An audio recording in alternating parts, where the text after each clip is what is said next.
Look at that. This is what it looks like at the Walmart.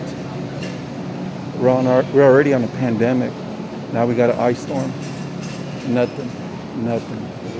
Look at that. Empty. Empty. Emptiness. Look at that. Look at that, folks. Look. Nothing but emptiness. See that? Nothing in the stores. Nothing. See that? That's why some of you folks better start growing a food forest in your backyard. Start prepping. Start prepping for the worst. See that? Nothing.